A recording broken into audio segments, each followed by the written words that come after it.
Assalamualaikum warahmatullahi wabarakatuh. Halo anak-anak kelas 4. Apa kabar dengan kalian? Semoga kalian semua dalam keadaan sehat walafiat dan tetap semangat di dalam belajar. Kali ini kita belajar di tema 9 ya. Masih di tema 9, yaitu tentang kayanya negeriku. Subtema 1, kekayaan sumber energi di Indonesia. Pembelajaran 6. Baiklah, mari kita awali dengan membaca basmalah bersama-sama. Bismillahirrahmanirrahim. Pembelajaran 6. Jika hak dan kewajiban dapat kita laksanakan dengan seimbang, termasuk terhadap lingkungan, maka kehidupan kita pun akan berjalan dengan baik. Kita akan dapat memenuhi berbagai kebutuhan dan kita juga akan terhindar dari bencana alam, kata Udin. Pernahkah kamu mendengar atau menyanyikan lagu Manuk Dadali? Lagu tersebut merupakan gambaran burung Garuda yang menjadi lambang negara kita. Kamu telah mengetahui Garuda Pancasila merupakan lambang negara Indonesia. Banyak orang mengatakan gambar burung Garuda terinspirasi dari burung elang. Perhatikan gambar burung elang berikut.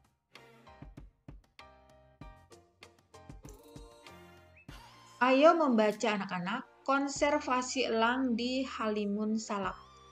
Burung elang Jawa atau Nisaetus bartels merupakan acuan lukisan burung Garuda. Namun kini jenis burung itu nyaris punah. Penyebab utama berkurangnya populasi burung elang Jawa adalah kerusakan habitat tempat hidupnya. Kerusakan tersebut disebabkan karena adanya bencana alam maupun alih fungsi hutan menjadi ladang atau perkebunan. Ada pula perilaku manusia yang menyebabkan populasi burung ini semakin menyusut tajam, yaitu perburuan. Burung elang hasil perburuan diperjualbelikan dan dijadikan koleksi pribadi. Oleh karena itu, Indonesia berupaya melakukan usaha pelestarian, salah satunya di Taman Nasional Gunung Salak. Namun, usaha itu juga tidak mudah dilakukan. Penyebabnya yaitu minimnya perhatian dan dukungan pembiayaan. Untuk penandaan burung, misalnya Indonesia masih memakai metode lama, yaitu dengan memasang semacam bendera kuning di sayap. Sebagai bandingan, di Thailand, pemantauan burung sudah berbasis satelit. Sebaliknya, dalam hal pengamatan burung, Indonesia masih mengandalkan pengamatan mata. Kamu telah membaca bacaan konservasi elang di Halimun Salak. Adakah kata-kata sukar yang belum kamu ketahui artinya? Jika ada, tuliskan dalam tabel berikut. Kemudian carilah arti kata-kata tersebut dengan bantuan Kamus Besar Bahasa Indonesia atau bertanyalah kepada orang-orang yang kamu anggap mengetahui. Ya, kata sukarnya adalah konservasi, artinya pemeliharaan dan perlindungan sesuatu secara teratur untuk mencegah kerusakan dan kemusnahan dengan jalan mengawetkan, pengawetan, atau pelestarian. Kemudian ada juga habitat ya, yaitu tempat suatu makhluk hidup tinggal dan berkembang biak. Kemudian populasi, sekumpulan individu dengan ciri-ciri yang sama atau spesies yang hidup di tempat yang sama dan memiliki kemampuan bereproduksi di antara sesamanya. Satelit adalah benda yang mengorbit benda lain dengan periode rotasi dan evolusi tertentu. Satelit juga Satelit buatan merupakan teknologi yang dibuat oleh manusia. Kemudian metode adalah cara yang harus ditempuh.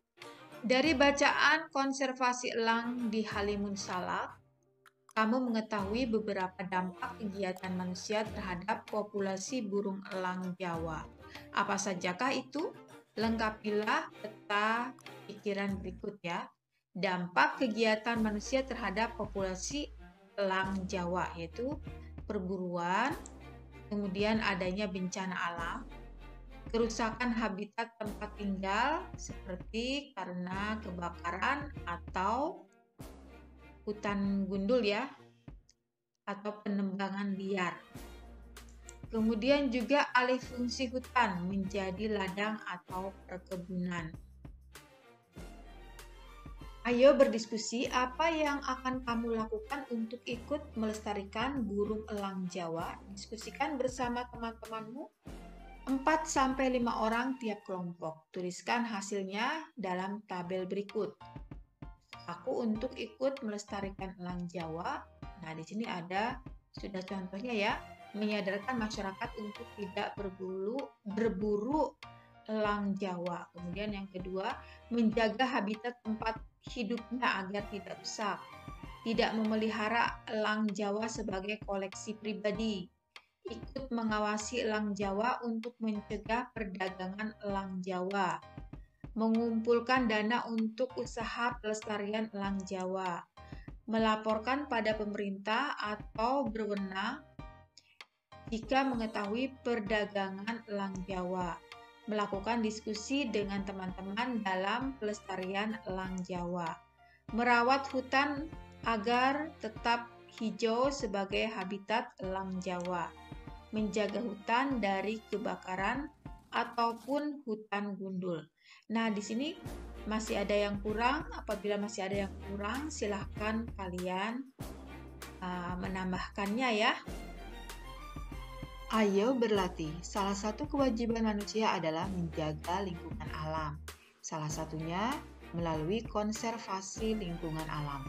Amatilah bentuk-bentuk konservasi yang ada di daerah tempat tinggalmu.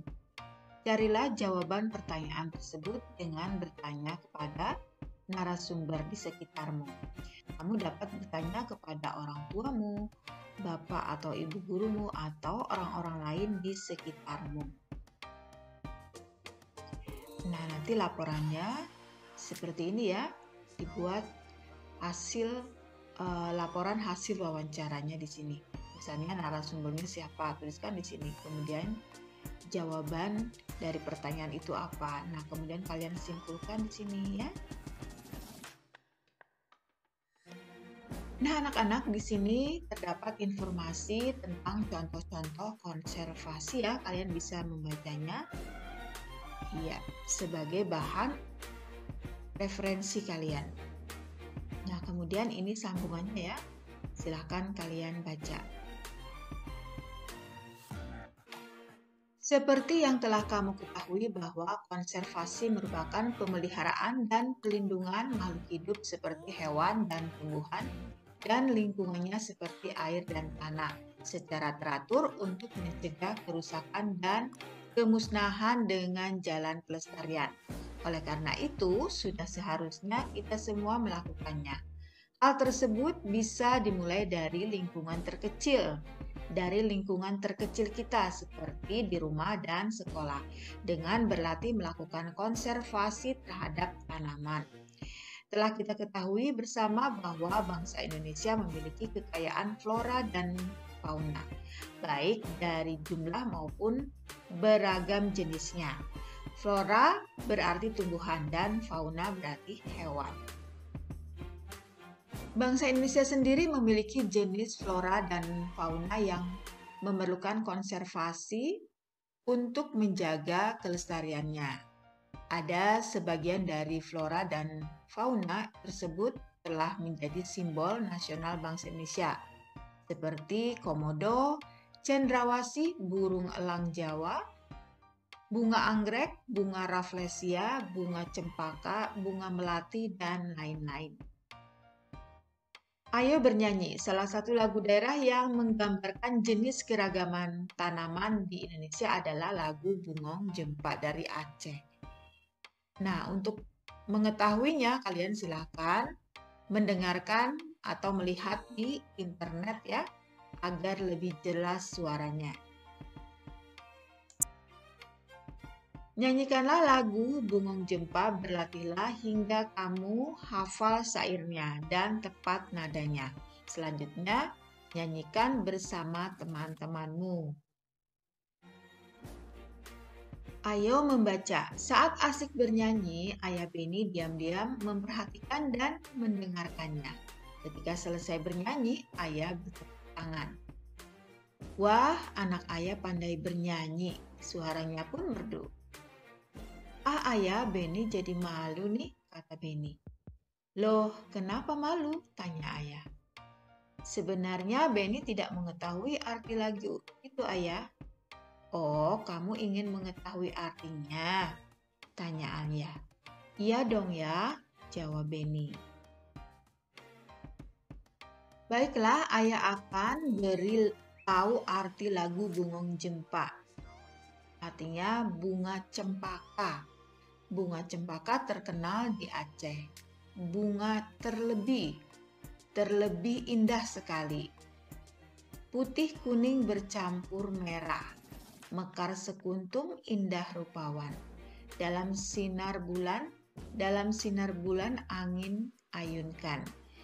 Gugur bersusun yang sudah layu. Harum baunya kalau dicium. Alangkah harum si bunga cempaka. Wah, ternyata Bungong Jempa itu maksudnya bunga cempaka, kata Beni. Ya betul, bunga cempaka adalah bunga yang sangat harum, kata Ayah lagi. Wah, selama ini Beni hanya mengetahui bunga mawar dan melati saja yang harum, kata Beni lagi. Bunga cempaka warnanya putih dan baunya harum. Banyak orang menyukai keharuman bunga cempaka. Dan keharuman bunga cempaka ini dimanfaatkan untuk membuat minyak wangi, jelas Ayah. Wah, hebat ya Ayah, kata Beni. Itulah kelebihan manusia, Beni. Kita dapat memanfaatkan alam sesuai kondisi geografis tempat kita tinggal. Kamu tahu tidak bahwa setiap negara memilih bunga tertentu sebagai simbol negara? Kata Ayah. Wah, Beni belum mengetahuinya ya. Lalu bagaimana memilihnya? Tanya Beni. Berdasarkan kondisi geografis setiap negara, pasti ada jenis tanaman bunga yang banyak tumbuh baik di negara itu, tetapi tidak banyak tumbuh di negara lain. Nah, dari jenis tanaman itulah dipilih bunga sebagai ciri khas negara tersebut, jelas Ayah kepada Beni.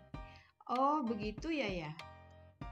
Itulah salah satu contoh aktivitas manusia yang menunjukkan adanya keterkaitan dengan keadaan alam di lingkungannya, tambah Ayahnya kepada Beni. Salah satu aktivitas manusia yang menunjukkan adanya keterkaitan dengan kondisi geografis di lingkungannya adalah menentukan bunga nasional. Bunga nasional setiap negara berbeda-beda. Berikut contoh bunga nasional beberapa bangsa ya. Di sini Indonesia bunga nasionalnya adalah melati seperti pada gambar. Kemudian Jepang, bunga nasionalnya adalah sakura. Ya, kalian tahu sakura yang berwarna pink ya, atau merah. Nah, seperti pada gambar. Kemudian di Belanda ada bunga tulip sebagai bunga nasional. Perhatikan gambarnya ya. Nah, itulah anak-anak bunga-bunga yang ada di berbagai negara ya. Kalian bisa melihatnya secara lengkap di buku-buku atau di media sosial lainnya, termasuk di internet. Silahkan kalian lihat ya. Ayo berdiskusi anak-anak. Konservasi terhadap Flora dan fauna merupakan salah satu contoh perwujudan pelaksanaan hak dan kewajiban manusia terhadap lingkungan alam. Bersama kelompokmu, diskusikan bentuk-bentuk pelaksanaan hak dan kewajiban sebagai warga negara terhadap lingkungan alam. Nah, di sini kewajiban manusia terhadap hutan. Satu, reboisasi atau menanam pohon di hutan atau tanah yang gersang atau gundul. Nah, kemudian bisa kalian tambahkan ya. Dua, wajib tidak menebang pohon di hutan sembarangan. Tidak berburu binatang liar di hutan, apalagi yang terancam punah dan dilindungi. Tidak membuang sampah di hutan. 5. Tidak membakar hutan demi tujuan apapun termasuk alih fungsi lahan. Kewajiban manusia terhadap sungai. 1.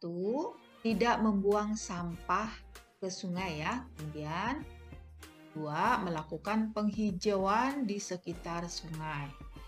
3. Menjaga atau melestarikan sungai.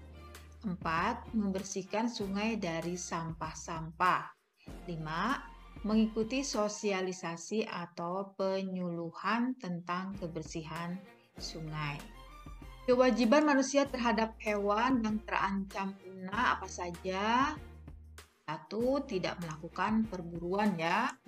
Kemudian tidak merusak habitat hewan yang terancam punah tersebut. 3. Tidak memperjualbelikan hewan-hewan tersebut. Tidak boleh, ini dilarang ya anak-anak. Kemudian yang keempat, tidak memeliharanya sebagai koleksi pribadi. Nah, ini juga tidak boleh. 5. Melaporkan kepada pihak yang berwenang apabila menemukan orang-orang yang memperjualbelikannya atau orang-orang yang merusak habitatnya. Nah, sekarang kewajiban manusia terhadap pohon bagaimana ya? Ya, ini 1, menanam pohon di sekitar pekarangan. Nah, ini sangat baik sekali ya anak-anak, menanam pohon di pekarangan kita. Jadi, rumahnya terlihat asri dan segar.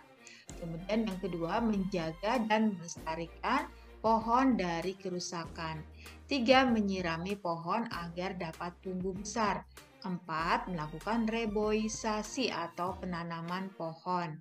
5. Memberikan pupuk agar dapat tumbuh baik ya tanamannya.